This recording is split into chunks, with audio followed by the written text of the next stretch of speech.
Africa Content TV.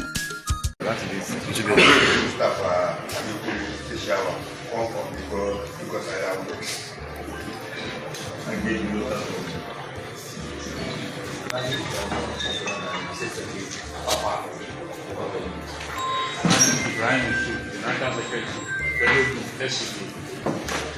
I like the Mustafa too from Malimuso local government. I like the idea because I know that. Come with I like the idea. We should also. Come with I like the camera. I don't know. Come with something there. Come with I get up. I don't know. I like this last thing that you. Come with this social. Much. We will go home to our machine. I think we should look at the friend and oníṣẹ́ àgbẹ̀gà àtàwọn rẹ̀ sílẹ̀. Ọmọ Adédára Mọ́tọ́lá ní Àdìmọ́ṣọ́ láti Sàrábà ọmọ pápá. Ọmọ ìpàdé tó palẹ̀ tó bá jẹ́ ọ̀nà. Ọmọ ìdìbò ní kò ní pẹ́kọ́ sára.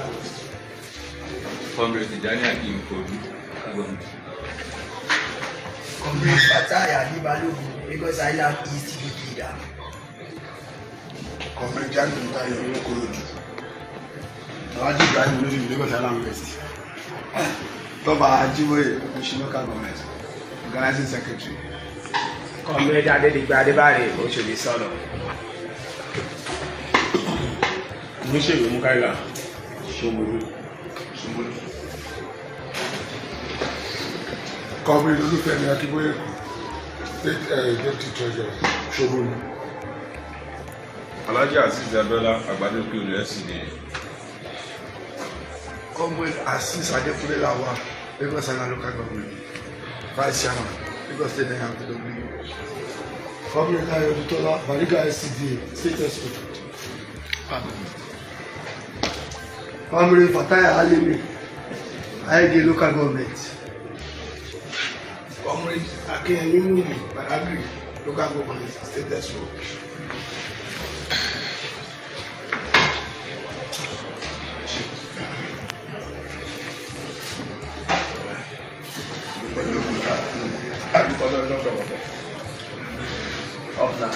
Progress.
Ẹnikẹ́ni bá lè fẹ́ kí ọ̀wọ́n làkejì yìí ó ṣe àṣeyọrí ó tẹ̀síwájú gbogbo nǹkan tó wù ṣe ọ̀wọ́n làkejì definitely tẹ̀ náà máa fà ní ìdúpọ̀ lọ́pọ̀lọpọ̀ nǹkan táwa ṣe nígbà ìgbọ̀ wá pa táwa ti ṣe 95% ó má jẹ́ pé àwa ni because you have affirmed your commitment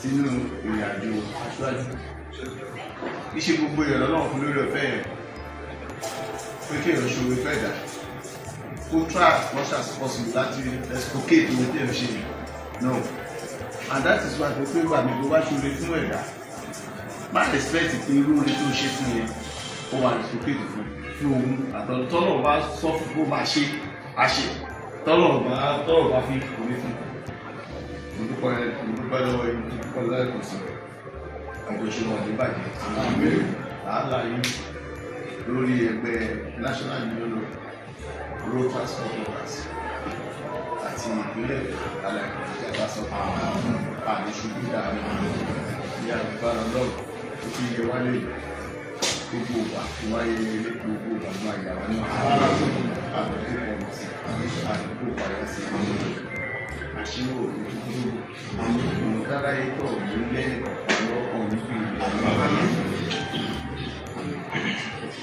ìrìnàjò ìrántí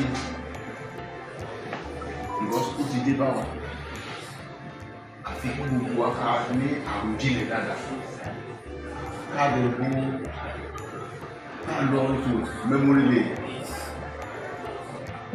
in the sense wípé olóhùn kò dín ìdá aṣáájú sí fún àná tí ó bá débẹ̀ àmì ìmọ̀ bí ìran àwọn Yorùbá pàṣẹ máa dẹ̀kọ̀ láyé lé mi máa dẹ̀kọ̀ kí gbogbo ọ̀rọ̀ bàbá olówó ó lé títí ọlọ́jọ́ fi dé tó bá lọ ní láti bàbá yẹn ṣe stroke yẹn tó ti stroke yẹn after 30 years ọlọ́run kò gbẹ́lú ní jáde ní MKO kìí ṣe ẹ̀dá tó ṣe tó yẹ pé progressive person conservative ní MKO bẹ̀tọ́ náà bá tó bá tọ́lọ̀ bá gbé ṣe tó bá fẹ́ lo èèyàn kò sí nǹkan tí ò lè tọ́ọ̀nù nítọ̀ láti ó tọ́ọ̀nù MKO into a progressive mind after 30 years ó dẹ̀ bẹ̀rẹ̀ ìrìnàjò yẹn ó rí kí ní ẹ̀ báyìí ẹ̀tọ́ ọlọ́run gbélé lọ́wọ́ ẹ wá wò between the period 1983 ẹ̀tọ́ òkú tó ètò apàdà wá tó dàrí another 30 years again kó tó lè kó pàdé and gẹ́gẹ́ sọ ebi ìwọ̀n tó lè confront àwọn púpọ̀ yẹn tó rẹ̀ pọ́ lọ́pọ̀ dídì dá aṣáájú sí fún wa ní particular time tí kí ní ẹ̀ṣẹ̀ ní ìmọ̀ Yorùbá náà everybody has given up look our people but he did it in such a miraculous way. If you look at the election tragedy Nigeria ní democratic setup kò sẹ́ni tó ṣe president in Nigeria tí ò ní win ní Kano kó dẹ̀ win ní Rivers pẹ̀lú èkó to now become president but because it has been ordained by Almighty God ipe èmi nìkan lọ́ba tó máa ń pọ̀ tí ó ṣẹ̀dá tó lè parẹ́ for the first time láti 1999 tàbí ṣe ìjọba àwọn ara wa and lose presidential election ní lọ́sẹ̀ oṣù ajé ìbàdàn wa kan ẹni tó forí ṣe tó fọwọ́ ṣe fún tó increase the number of our local government from 20 to 57 increasing the number of our council chairmen from 20 to 57 increasing the number of our councillors from 245 to 366 that we have the structure across the states. Ọlọ́run sọ pé àkókò náà tó lè jẹ́ kíkí ní ẹ̀kọ́. Bàbá ọgbẹ́ ọkàn ló jẹ́ fún gbogbo wa. Ọgbẹ́ ọkàn ló jẹ́ fún wa. Torí kò sí tó bá ń ṣe kílẹ̀ lọ ní kílẹ̀ lọ. Ọmọ ayọ̀ káàdì pé ìgbé òwúrò lè fún ẹ̀ ọmọ ayọ̀. Èmi ni alága the 36 and FCT APC chairman. Bàbá ń sọ̀rọ̀ lọ tí bá lọ jam tó kọjá bó ṣe yẹ lọ parí ìbẹ́ ìwé ìwé sọ́sẹ̀. Ẹnìkan sọ̀rọ̀ lórí mọ́wó television láìpẹ́ yìí. Wọ́n ní the greatest achievement ti Labour ní ni pé he won the state of the city of Mr. President. Bí bí bá tẹ̀ wúrì ìyá àkàṣì. Ìyẹn tó wà lọ lọ́dà wà. Àwọn púpọ̀ wọ̀nyí wọ́n kó ẹ̀kọ́ mọ́ọ̀k débi tí wọ́n kó ẹ̀kọ́ mọ́ọ̀k kan wọlé gbà. Wọ́n lè ṣe nǹkan tó ń pè ní mass transfer of PVC sọdọ̀wà. But in terms of number, it's not that we are that large. You go to the restaurant, hey, no matter the she pay work in Lulu. Before the commencement of this continuous total session, tẹ́lẹ̀ ní ìlú wa jẹ́ àwa Yorùbá. Nínú mẹ́wàá yóò kéré pọ̀ ní méjì mẹ́ta tó ń gbé bíi. Nínú ilé ìta nínú ilé wa gbọ̀ngàn ẹ lọ ṣe ìṣe wọ̀pì. Nígbà tí wọ́n fẹ́ lọ dìbò primary president delegate ni pápá ìgbàmú lọ pa local government.